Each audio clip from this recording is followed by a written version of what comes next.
するときには誰かそばにいてほしいと思うものですね。知りたいのはそのときめき、聞きたいのはそのささやき。人生とはどこか人と出会うための旅に似てる。暖かな日差しの中夢を語る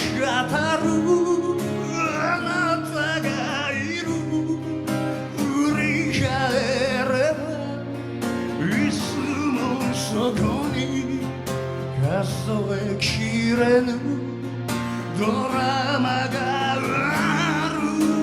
誰だって一人きりで生きることはできないから優しさを分かち合えるその瞬間が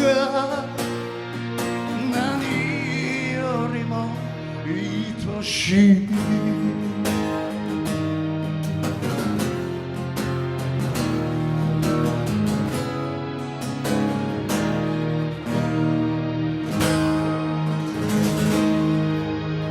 どうもありがとう。ハッピーニューイヤー。